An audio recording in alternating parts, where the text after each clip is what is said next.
পাকিস্তান তো ভারতের অংশ, সেখানে হিন্দুরা আমাদের, মুসলমানরাও আমাদের।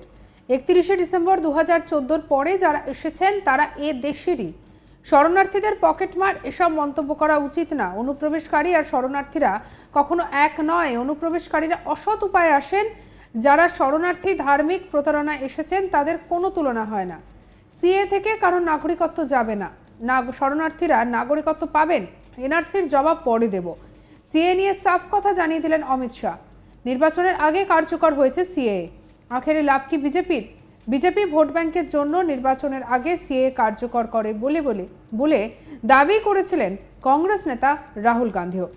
ইন্ডিয়া টুডে কনক্লেভে মঞ্চ থেকে নির্বাচনের আগে কেন সিএ এলো এবং এর লক্ষ্য কি তা নিয়ে জবাব দিলেন কেন্দ্রীয় মন্ত্রী অমিত শাহ।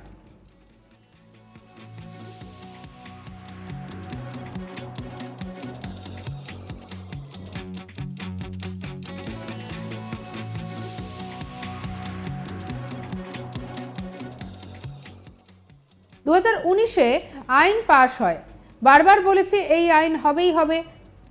5 বছর আগে আইন তৈরি হয়েছিল, এখন শুধু নিয়ম তৈরি হয়েছে। আমরা 2019-এর ইস্তেহার পত্রতে ঘোষণা করেছিলাম ক্ষমতায় এলে সিএ কার্যকর হবে। 2019-এ এই বিল পাশ হয়, সবাই জানতো আসবে। আমরা কোনোদিন বলিনি যে এই আইন থেকে পিছু হটব। কাশ্মীর ইস্যুতে শাহ বলেন পিওকে তো ভারতের অংশ, সেখানে হিন্দুরা আমাদের, মুসলমানরাও আমাদের। কি বলেছেন তিনি, শুনবো। बार बार मैंने कहा है कि पार्लियामेंट ने पारित किया कानून है, पत्थर पर लकीर है, ये होगा ही होगा। अब कहां सस्पेंस बचा है? 5 साल पहले कानून पारित हो गया था, अब सिर्फ रूल्स बनाए हैं। हमारी विल हमने 2019 के चुनाव के भारतीय जनता पार्टी के घोषणा पत्र में घोषित कर दी थी कि हम अगर बहुमत में आते हैं तो सिटीजनशिप अमेंडमेंट एक्ट लेकर आएंगे। आते ही सरकार ने अगस्त 2019 में ये बिल पारित कर दिया।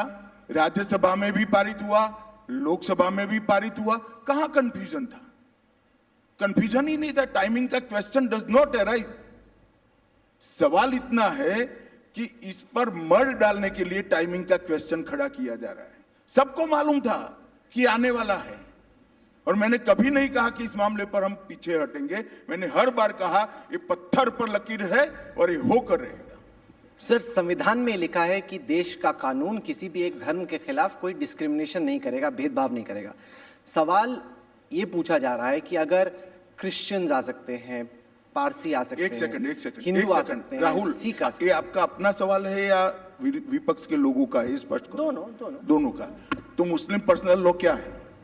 नहीं, मेरा सवाल का सुन लीजिए। पहले मेरे सवाल का जवाब दो ना भैया।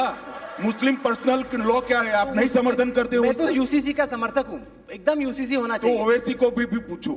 धर्म के आधार पर कानून नहीं होना चाहिए, वो कहने वाले मुस्लिम पर्सनल लॉ का समर्थन करते हैं। क्या समझ रखा है सबको? किसी में सोच नहीं है क्या?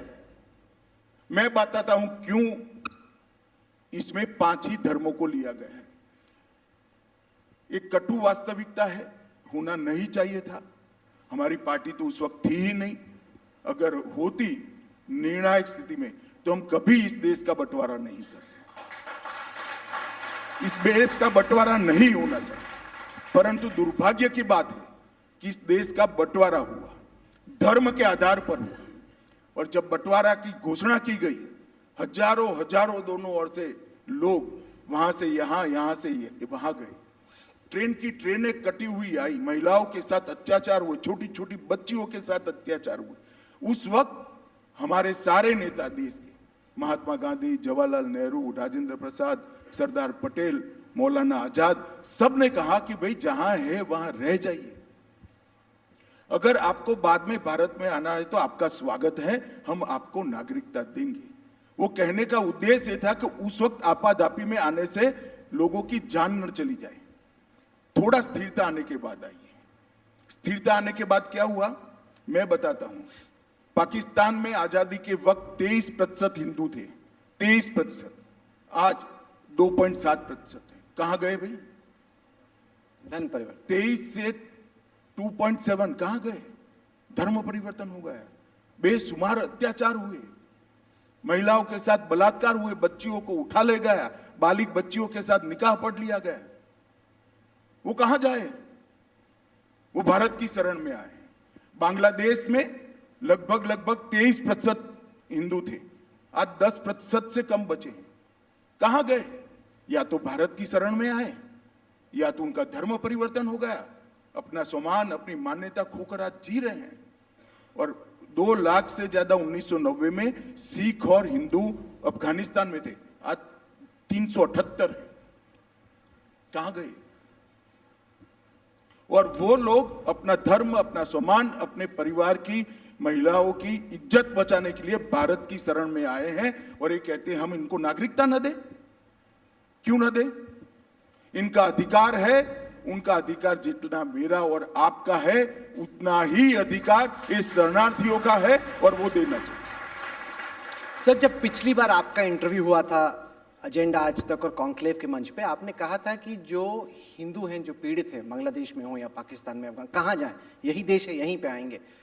लेकिन क्रिश्चियंस के भी तो अपने देश हैं, थियोक्रेटिक देश हैं, वो तो वहां भी जा सकते। उनको हमने नहीं रोका है, वहां चले जाए। भौगोलिक सीमा हमारे साथ सटी है, इसलिए हम यहां बुला रहे हैं। एक और आप कहते हो एक धर्म क्यों छूट गया, अब पूछते हो कि एक धर्म क्यों जोड़ा। आपको छूटने से तकलीफ है या जोड़ने से तकलीफ है? मेरे को प्रिंसिपल का सवाल है कि सेम प्रिंसिपल का सवाल नहीं है। ये तीनों राष्ट्र जहां से शरणार्थियों को हमने स्वागत किया है, ये तीनों राष्ट्र घोषित इस्लामिक स्टेट है। इनके कॉन्स्टिट्यूशन में लिखा है कि we are Islamic state. Islamic state में मुस्लिम पर धार्मिक प्रताड़ना हो सकती है क्या? नहीं, पर सेक्टेरियन तो हो सकता है। क्या? सेक्टेरियन, जैसे अहमदी, शिया, सुन्नी, उस तरह वो भी का। मुस्लिम है वहां की व्याख्या में। नहीं, पर जैसे पाकिस्तान, ये तो होने को तो हर जगह भूख है दुनिया में, सबको नहीं ला सकते, परंतु ये तीनों देश घोषित इस्लामिक स्टेट है। वहां इस्लाम के अनुयायियों पर प्रताड़ना नहीं हो सकती, धर्म परिवर्तन हो ही नहीं सकता, क्योंकि वो तो इस्लामिक ही है।